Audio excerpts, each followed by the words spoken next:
Alrighty. So we aren't quite done with the parlor trick runs of the marathon, but for a little bit more context on the two gimmick categories that I offered for this game, I'd like to actually run the game itself first to really kind of just narrow down how ridiculous some of the things are at this game. So yep, this is East Memories of Celceta, the fourth game in the East chronology after Origin 1 and 2, and before 3. Yes, try and make sense of that, I guess. I have this title screen theme burned into my head from the sheer amount of time I've been sitting idle with this game. I'm only starting up a file here because it kind of loads the game's cache a little bit. But we'll get started properly in a second. No way.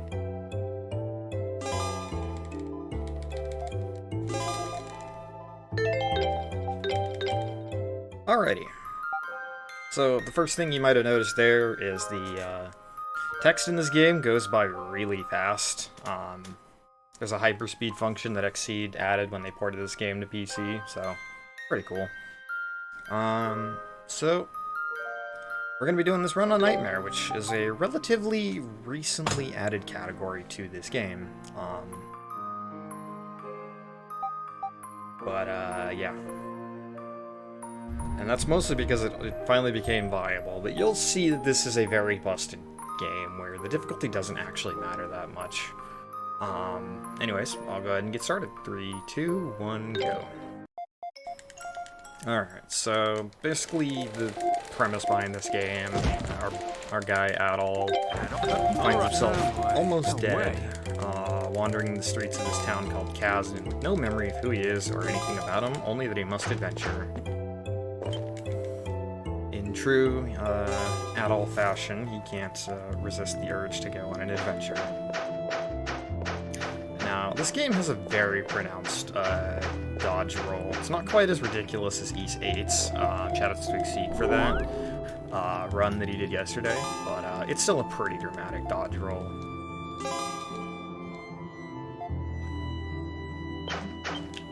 This is a memory. It puts a cutscene in the cutscene viewer, and you'll find out very soon that those absolutely break this game.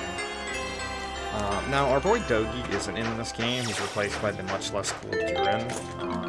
Durin is going to be the fastest dodge roller of the bunch.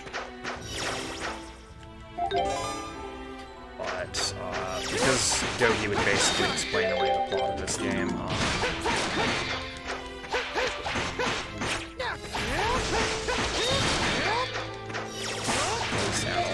doesn't have his memories, and Dogi knows everything. They've been best buds for a while. Alrighty. So, I haven't seen Durin go after the slime today. He's supposed to be going after the rocks. Leave it to me. Alrighty. I'll do level 1 strats against the first boss. Find an opening. Let's get him.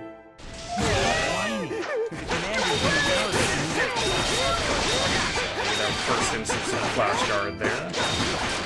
You'll be seeing a lot more of those in the next boss, because the next boss is utter poopy cake. And yes, this is the PC version, which runs a lot better than the Vita version. I used to run the Vita version, but PC's much faster now. So you're going to see the first use of a cutscenes related glitch here. Not related glitch, more just like an unintended programming effect here, but I go to the cutscene viewer, and then my ally spawns behind the gate there. It's really useful, saves about 8 seconds there, but yeah, so that's just kind of a preview for things to come. Focus on offense.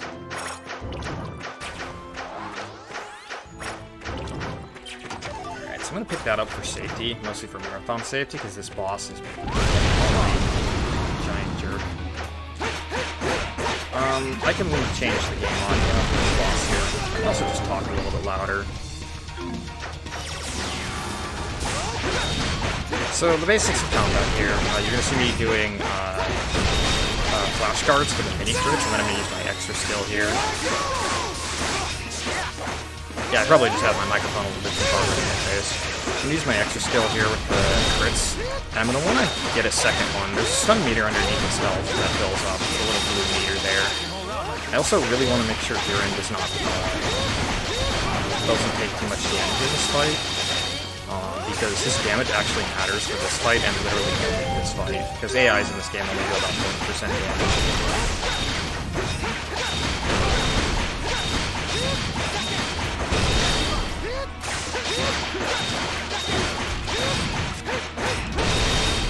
So the main thing they added with the PC version is the rapid flash guard. It kind of breaks the game, honestly, but it makes this fight a lot more bearable.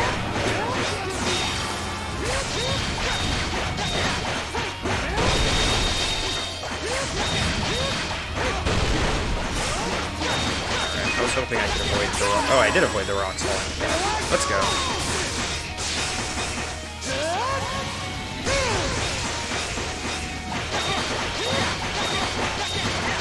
And I should just barely have enough. Alrighty. So, that's about the part where the game, as it's played normally, ends. Sorry, I went ahead and lowered the game by about 3 decibels. Hopefully that should make the audio balance a little bit more balanced, I suppose.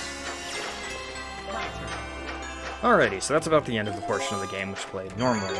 We're going to use this Silver Wing to let us work between monuments to get out of the dungeon quickly, and then we're going to be tasked by the Governor General of this town with the grand journey of mapping the region of Celceta. Now, Griselda here, who is Total Bay, everybody loves Griselda, she gives us a map, and the map is the most broken thing in the game. So what I'm going to do is I'm going to use the map in the menu here. The thing about the map in this game is it advances the game by a couple frames every time you open the map. And if you talk to an NPC on the same frame that you open the menu and then go into the map, hold R1 to hide text boxes, and then open the map twice, it allows you to store a text box, which allows you to trigger cutscenes early. So this cutscene right here, I'm going to have to trigger it twice anyway, but basically, this scene right here isn't set to happen until about 40% of the way through the game.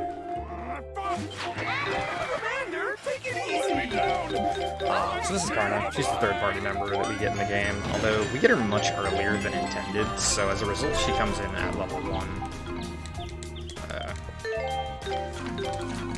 Alright. So yeah, this is text storage. My turn. I like keeping this text box on the screen. So essentially what I did there is by using the map while talking to an NPC on the same frame that I opened the menu, it advances the game enough that the text box starts loading, but I'm still in the menu, and you can hide text boxes by pressing R1. R1 is my character swap, which is why I'm not pressing it to show you right now, but it basically allows me to hold on to this text box for as long as I need to. As long as I don't press confirm or cancel, it's going to stay on the screen. And this allows me to bypass literally every trigger left in the game. So all intended cutscenes that are supposed to play as I'm leaving the town of Kaznan don't. All the tutorials in town are just utterly skipped, which is really nice. The only thing is, because it's Nightmare, I do need to be careful of these enemies because they can one-shot me. Most of them aren't any danger, but if any of you saw me do the run on GDQ hotfix a week ago of this, you'll see that incidental contact can have huge ramifications on this run. So I do need to be generally careful. But I'm storing this text box here, and I'm heading off to the second dungeon of the game. Despite the fact that I've advanced the game about 40% to about the state before the fourth dungeon, I do need to pick up a necessary item in the second dungeon, which is basically the entire reason why I have Karna in my party. Now, there used to be a skip on this screen here, but with text storage, it's pretty much just as fast to, just play it normally as it is to try for the skip. Wrong screen. So yeah, this is a Lost Woods type dungeon. You're supposed to look for the white flower. If you go down any path that doesn't have the white flower, you just end up back at the beginning. So it's east, north, northwest, southeast, basically. But yeah, so the text box here is allowing me to skip every cutscene that I'm running into.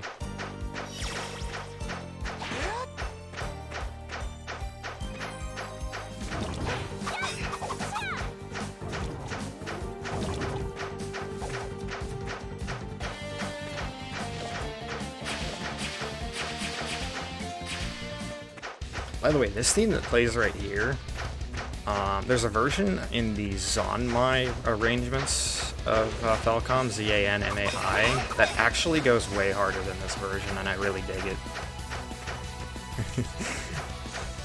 And yes, they do see us rolling a lot. So, over there you see the cave in the background, that's where the second dungeon that we're supposed to go to is. But because we've advanced the game quite a bit, in order to break out of Kazan early and skip a bunch of things, and also get Karna early, you know, thus not having to get her in her intended location. Because we've done all that, the second dungeon is currently in a state, assuming you've already beaten it, so most context-sensitive triggers in the dungeon don't load correctly. So I'm actually using text storage. Because one thing that it does is it reverts a room to its sort of default primal state. And that'll allow me to actually use Karna's overworld action, which is to sever suspended cables. So I wouldn't be able to do that if I didn't have the text box carried all the way there. So I need her for exactly one thing in the fourth dungeon, and I need the item in this dungeon for exactly one thing, otherwise it'd be soft lock. So despite the fact that this game has most of its holy grail skips, like we found pretty much all of the white whales and run them extinct, there are still a few holdovers that we still could save time with in theory. Y'all can thank Jado for utterly butchering this game. He was the one who found stuff like text storage. But also, big thanks to Ravi, who was the first Japanese runner of this game, I believe, and really helped kind of pioneer a lot of the strats in this game. Yeah. Thankfully, I didn't die on this screen. I have died on this screen before, and it is a huge pain when it happens.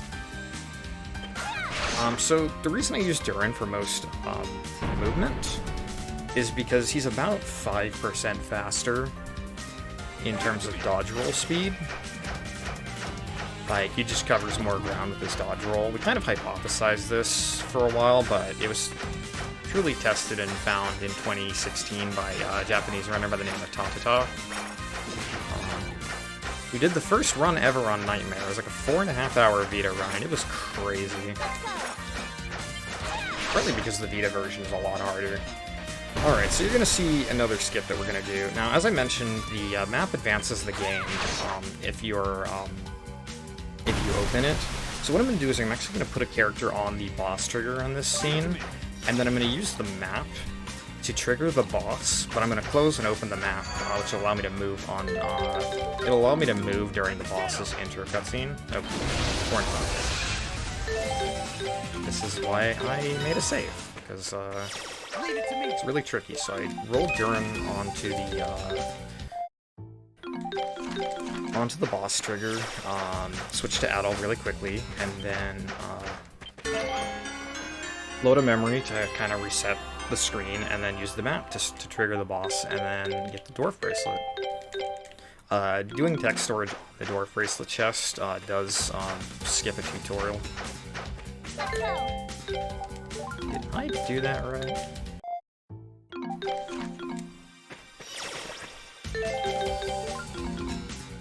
Leave it to me. I honor the skill and courage you have displayed by crossing the territory. Alright, I saved it. The trigger's a little bit precise, so... I did not mean to text storage off of that monolith, but yeah. So that's everything that I need in the second dungeon. So I just load the boss trigger, and then I use memories, and that allows me to basically cancel the boss fight and set the game. It cancels the boss fight before it happens, crucially. Because if I let the boss fight start, If I'm on the wrong screen, I just fall into the floor and die. So it's a little ridiculous.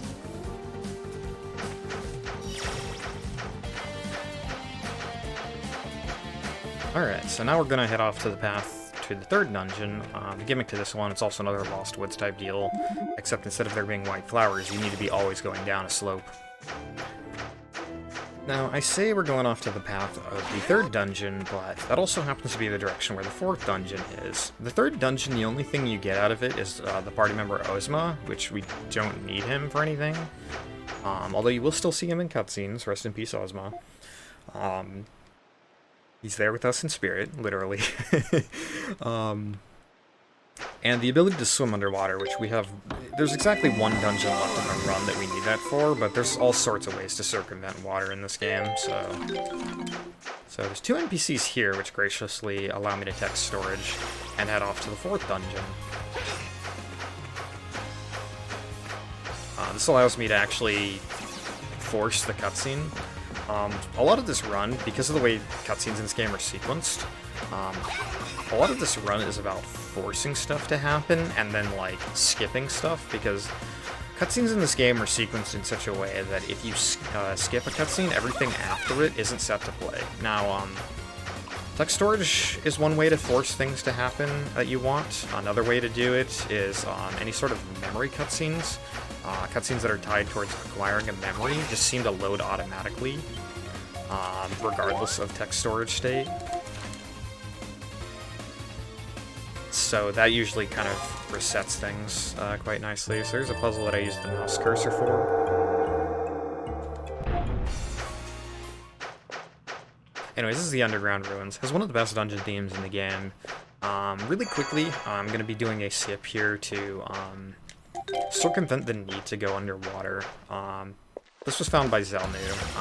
Huge shoutouts to Zelnu and Primarix, 2 of the first Western runners who really helped break this game. Alright, so by jumping off of that little square there, we're able to get just enough distance downward in order to get underneath the ledge there. And then over here, I'm going to use the Dwarf Bracelet, which is going to shrink me, use a memory to reset the room, and my characters are going to fall on...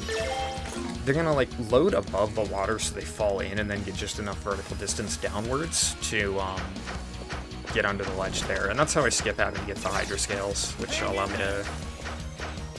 or Water Dragon Scales. Hydra Scales are Origin. That's the next run. But that allows me to skip having to breathe underwater.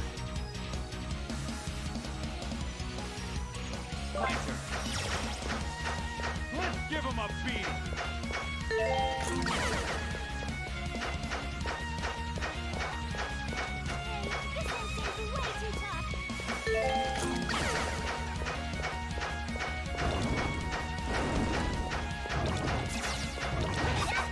So these 2 little cubby holes right here are the entire reason I need the Dwarf Bracelet. So we're coming up on the boss of this area, quote-unquote. As expected, we're going to skip past him. There really are like 4 or 5 different ways to just skip bosses in this game, so it's kind of hard to really even make like a glitchless category for this game on the basis that, like, this one here isn't even a glitch. It's just a Falcom oversight. So get up to the 3rd stair there, switch characters, and then Adel's extra skill launches him forward. And that just skips the boss. It really comes down to they didn't program allies to be able to trigger stuff, which is why in all future East games, your allies, when you switch characters, they're set to the exact position that your active character is to prevent shenanigans like this from happening. Anyway, so we take storage off of a grave there that happens to be Adel's, apparently. I haven't really touched too much on the plot. Basically, the entire story behind it is, Adel was carrying around him the dark, powerful Mask of the Sun, the name of the original East Corps, by the way. And because the villagers of the town here at the base of this hill that Adel keeps seeing in his dreams, which is why he's coming here, the people of this town, they found the mask and they're like, there is no way that Adel would have left this, so they just assume he's dead and kind of make an honorable burial site, despite the fact that there is no body.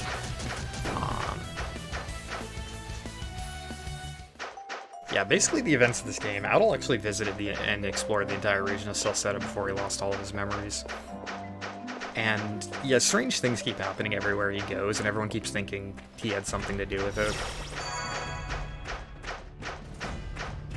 Alrighty, so I do need this text box there because it skips all the cutscenes that happen in Highland Town, which there's a lot and it's really restrictive, so it's better to just skip all of that. So for any of you familiar with the game Final Fantasy X, this next part's for you.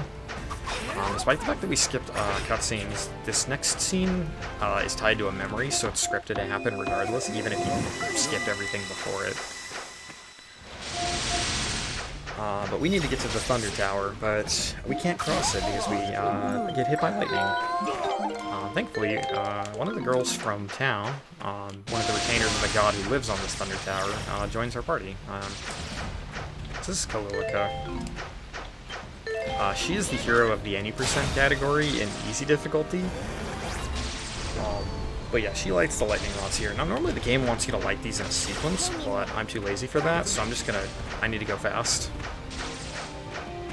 So I'm gonna make use of an unintended little thing with this area, which is lightning in this game strikes on a global 2.1 second timer, which if you open the menu, it doesn't pause the timer. So you can actually just use the menu to skip everything. So I only end up lighting 2 of the, I believe, intended 6 lightning rods. So this is the 5th dungeon, Providence Tower.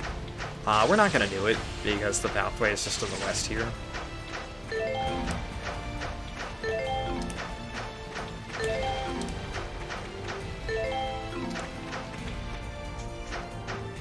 Yeah, so we just skipped the entire 5th dungeon. There is actually a thing that prevents you from getting through that if you try this glitchless, and it does force you into Providence Tower, but because we skipped all the story stuff in Highland, the triggers that would force us to do the 5th dungeon just aren't there. Alright, so this next skip's rather complicated. It involves using out of bounds, which is what we're going to do is we're going to despawn a character while they're in the water and then respawn them on higher land, which, if it's higher land and on the Z-axis, it causes the character to clip through the floor, or rather spawn underneath the floor. And then I'm going to be repeatedly using the memory trick, and what that's going to do is it's going to set my allies further backwards and to the left, but the key thing about it is it's also going to set them higher on the Z-axis, which is going to allow me to basically inch my characters backwards, left, and upwards, and do a really janky out-of-bounds skip. We call this coral skip because, well, I call it coral skip, and everyone else, I guess, followed me on that. And that's going to allow me to just skip the next town and bypass a whole bunch of stuff and get ready for a later portion of the run. So yeah, you're going to hear me counting to 12 here, because I need to do it 12 times. Alright, so memory, swap 1, 2, 3, 4, 5. Yeah, I can't get past this normally. 6, 7, 8, 9, 10, 11, 12. We'll save just to make sure. There we go. Very nice. So yeah, we get just enough height that we can fall onto the loading zone and bypass everything there. So next thing I'm going to do is going to set up for the a series of warps that I'm going to be doing pretty soon.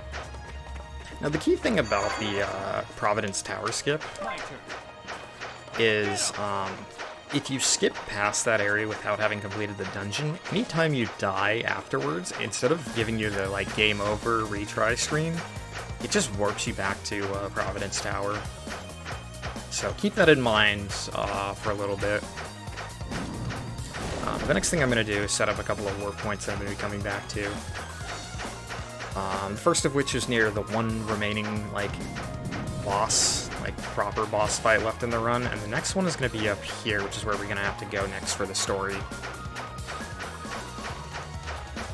But now on this screen is a cutscene that's tied to a side quest. The side quest rewards us with 25,000 gold, and it also rewards us, or it also warps us to, it warps us to the next town that we need to go to for this run. It's not actually in any percent as much anymore, but, yeah. So what I'm going to do is you'll see me do some weird movement, and this is going to force this cutscene to play several times over. And so basically it completes the quest several times, which gives me the 25,000 gold reward, and it also warps me to Danon, which is the next area that I need to go to. Oop, I don't need a tech storage off of you, so I'm gonna buy more healing than I know what to do with. Thankfully this shot's loaded correctly, so I can tech storage off of this little kid here. Because normally the stuff that's supposed to play here doesn't, but I can tech storage, carry this out of town, and then set the game properly. Alright, so this is where we were supposed to go. This is Frida. She's the 6th party member. Also, a way higher level than anyone else, so she is really key. You'll notice I haven't done any fights for a while, and Adel is level 2. Frida is level 30. So yeah, we're about like 60% of the way through the game, I want to say, in terms of its like story flag state. This is the Mask of the Sun. The villagers here found it, took it, and brought it back here. And this girl's Lisa, one of Kalilica's friends, and a retainer of the god of this region, but she's just kind of stupid. Alright, so this is Frida. She is based. Everyone loves her. Except for, she comes with a 40 SP attack, which is really useful. You can hit this boss multiple times. But the problem with that is the attack has a mind of its own.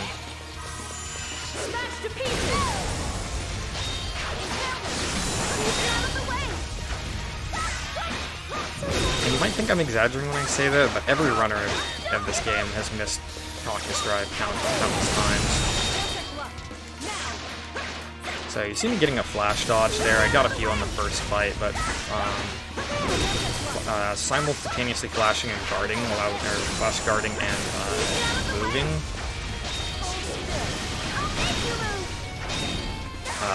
allows me to get the effects of both the bullet time, the bullet time invincibility slowdown, and the mini crits from the guard.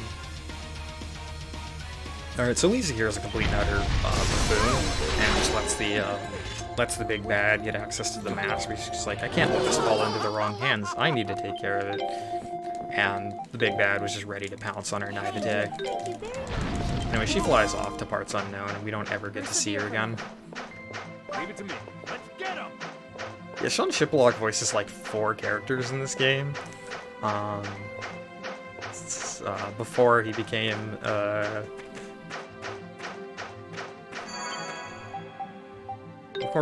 Mr. Harem protagonist himself in the Cold Steel games. He was the Harem. Hang in there. Let's give him a beat. Hang in there. Leave everything to me. Don't let them.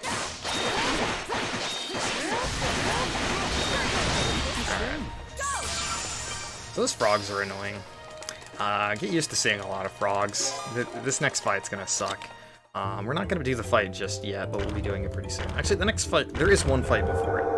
I misspoke. Alrighty. So this is the frog. We're gonna actually take a death here because this is a boss fight. And if you ever leave a boss fight before finishing it, strange things start to happen.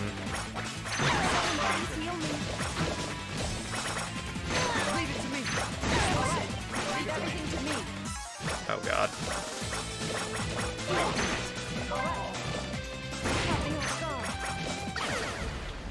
So yeah, as mentioned, if you die there, it warps you back to Providence Tower. Now, there's actually an intended fight at the north end of Island Town. That's not intended until after you've beat the 5th dungeon. And it gets us a necessary item here, so we just force this fight to happen by dying during the frog, essentially. It just says, well, you need to finish a boss fight. Here's a boss fight. Smash to pieces.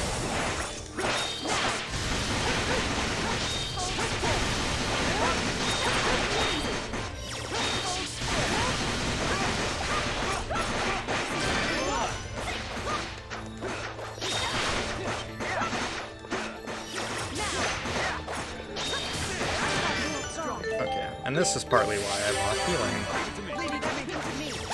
Word of advice to anyone who makes action games, don't make the healing free.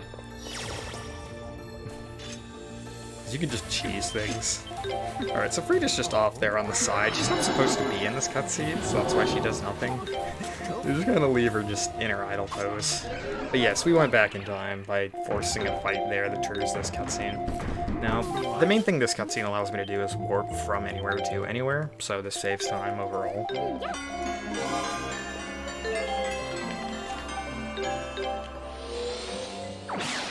So now we need to go fight this stupid boss properly.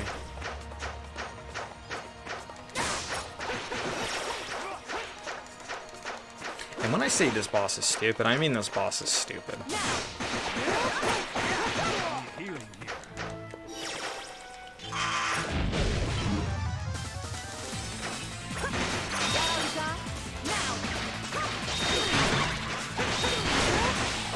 The thing about this boss is, if I get lucky, my allies will learn skills, and those replenish SP.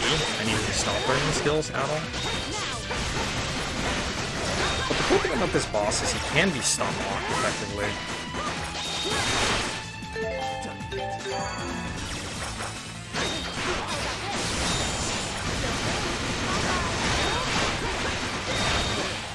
Ah, this is going so well.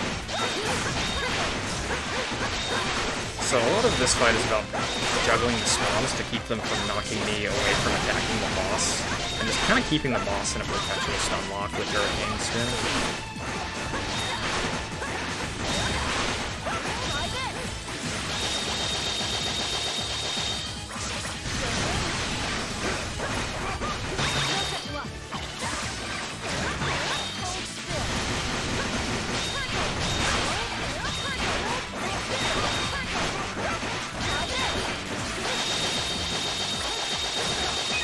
Oh wow, this is some of the best luck I've ever gotten on this fight. What the heck?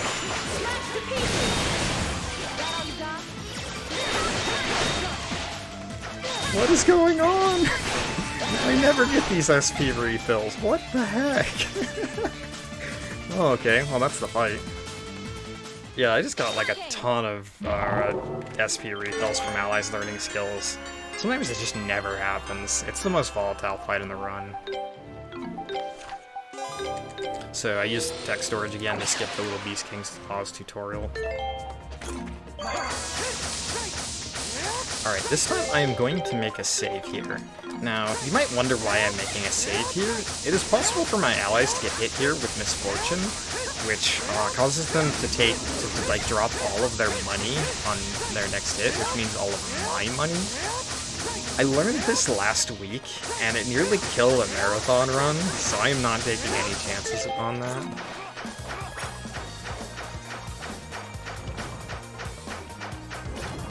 Alright, we're out of it. Alright, so this next boss is called Mustrum, and not to be confused with Monstrums, the characters from East 9. Come on.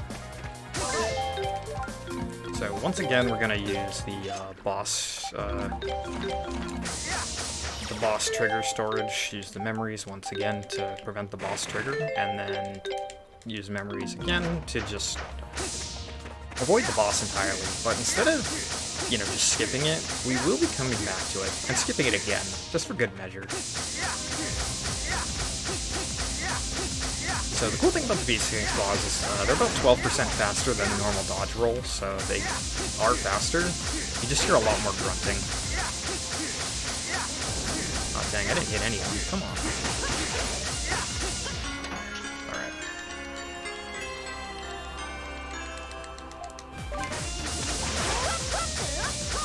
set my allies to attack an enemy so I can quickly swap over to them.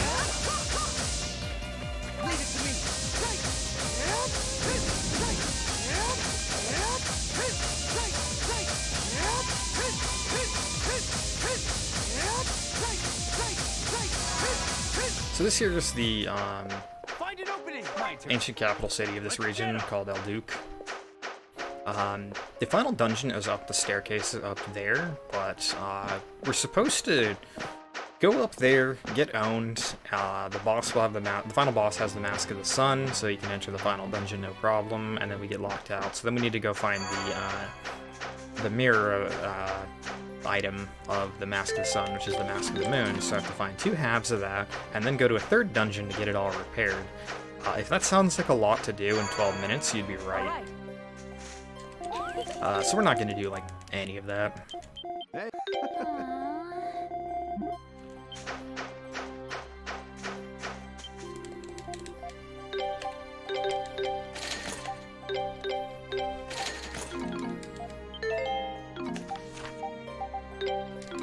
So now we're back to Mustrum, and we're going to do something a little janky here. Like, as if everything else in this game hasn't been ultra janky. So get Durin on the trigger here. And during the boss intro cutscene, instead of canceling it, I'm actually going to use it. You're going to see, like, the screen shake, and then, you know, boss introduction text load. I have till that animation is set to end to get up to about here, and then when the screen fades to black, I'm going to go over to the map.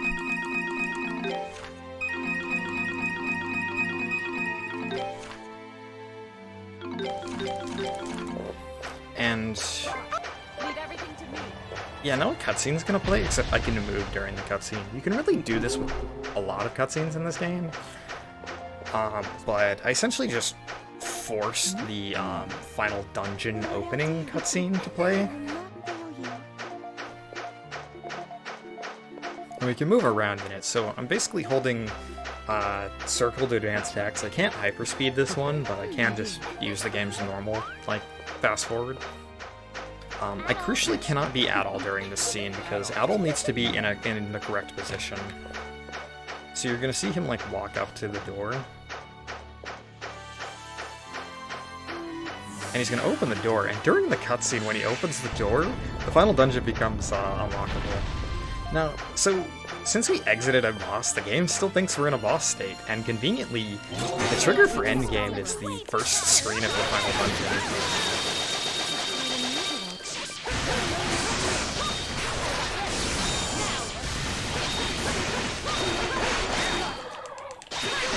Try this out.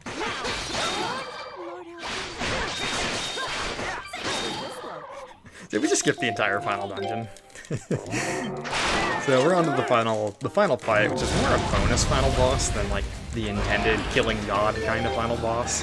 Don't worry, that is there in the main game, but yeah, we just skip all of that. So the Mask of the Sun, the final boss puts it on. It's extraordinary power. We defeat him, but turns out that a phantom is spawned from it, and we need to basically get rid of this phantom now. So we decide that we're just going to throw the mask into a volcano, Lord of the Rings style, because it's too powerful to leave in the wrong hands. Now, you'll see a 4th green health bar there in the background, which is a prelude to what's going to happen next. Okay, I had everything equipped. I didn't use very many healing items. Alright, this is the final fight. Hello, Lisa. Try this. No escape.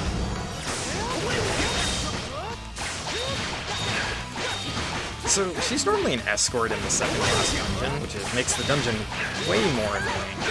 But, the game kind of has to put her somewhere, so they put her in the final boss. This is the one place she's useful.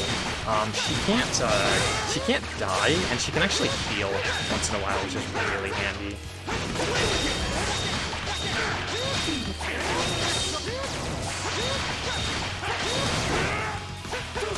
I mean, there's several gods in this game. Like, the original East 4, you actually do fight the god of the region. In this game, they retcon a lot from the original East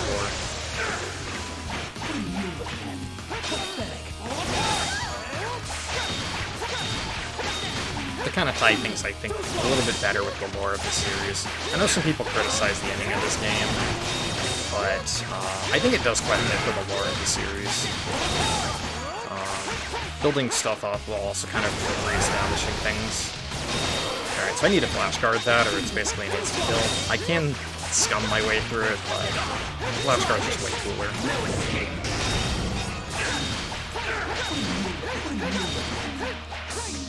What am I looking at? Did you stand still? Oh, I think he's targeting Lisa now, which is why that's happening. That's bad. I really don't want him targeting Lisa. Because this happens.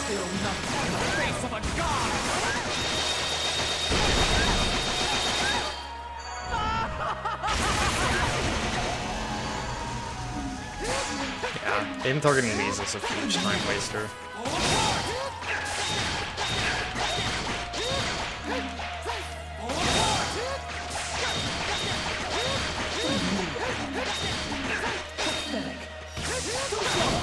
Oop. Dang, I'd like a sub 40, please. Can you please just stop dancing around like an idiot? I won't just take your memories. I'll take your future as well. Goodbye. Alrighty, sub 40, let's go. Alright, so we're gonna throw the mask into the volcano, get saved, the volcano's gonna erupt, and we get the title of adventure, and we've beaten the game. So my time says 39:52, my time is the correct time, and the objectively correct time. Oh, there you go. So that's Nightmare New Game. I do have a couple of more parlor trick runs to show off here, so let me adjust the category here. So first, fastest crash. It's actually or I guess fastest soft lock at this point. We don't have a crash anymore. I used to be able to trigger a crash on command, but yeah. Right.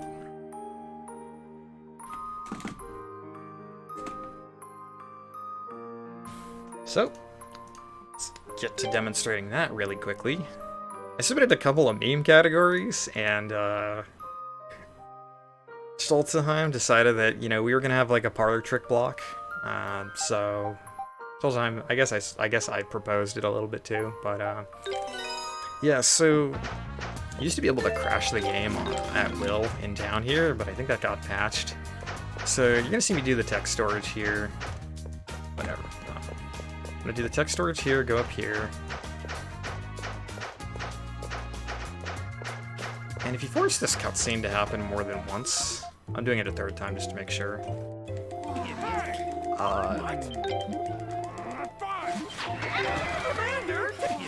just kind of see Karna wave at you, and then the game dies.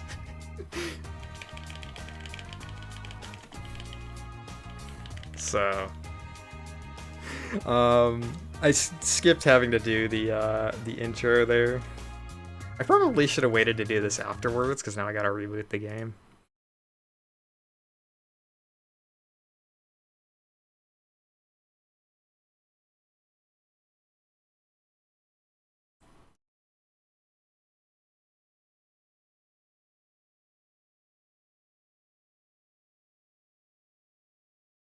No, this is fine. This is fine. Alright. So, let's, where are we? Now we're gonna do new game plus Nightmare Blindfolded.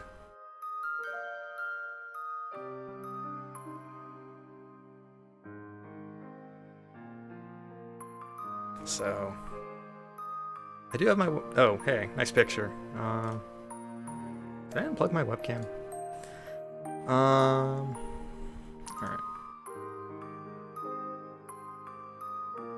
There we go. Hi, it's me. To demonstrate that this thing can be done blindfolded, I don't have a blindfold. I instead have a pillowcase here, which I suppose will get the job done. Our new logo is my face, yep. So let's go ahead and get us in. I have a save file with everything I need. But yeah, we're gonna get it on Nightmare. I will set the estimate to 5 minutes because a lot of bad things can happen. But yeah, you can just beat New Game Plus in 5 minutes. Alrighty, reset the timer, and I will go ahead and conceal my face. 3, 2, 1, go. Oh, I'm not on the window apparently. Alright, now 3, 2, 1, go. So the cool thing about this game is they added a boss rush feature. And that's what I'm oh, sorry. Trying to do stuff blind is hard.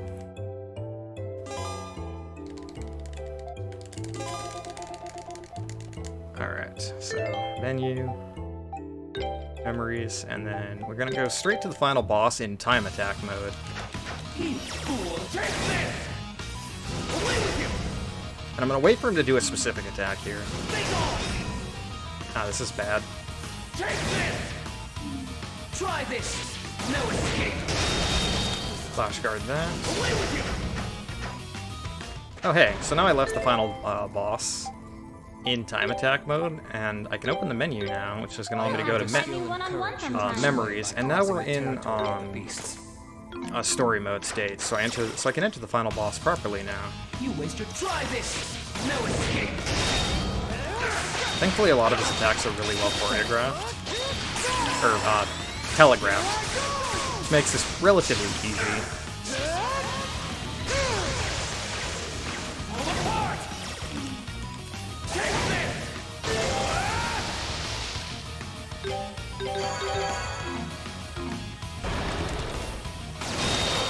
Alright, so I skipped his super there.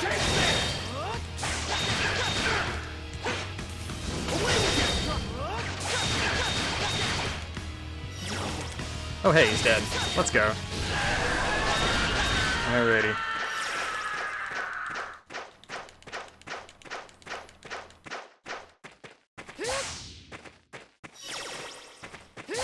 Where am I?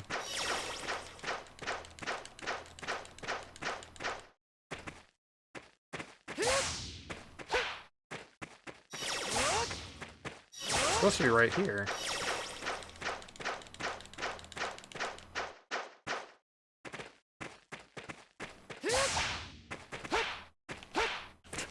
Why is this giving me trouble? What is going on?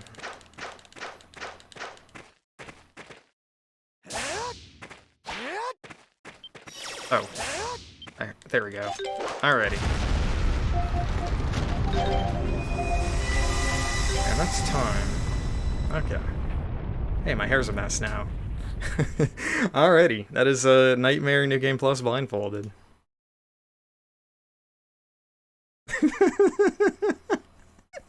Alrighty, yeah, thanks all for checking that out. We got one more run for me, and then we'll be sending it back to the rest of the marathon. Thanks all for checking that out. But yeah, we're gonna be doing East Origin next. I won't be having the cam on for that, I just kind of need cam to prove for Blindfolded. But hope y'all enjoyed.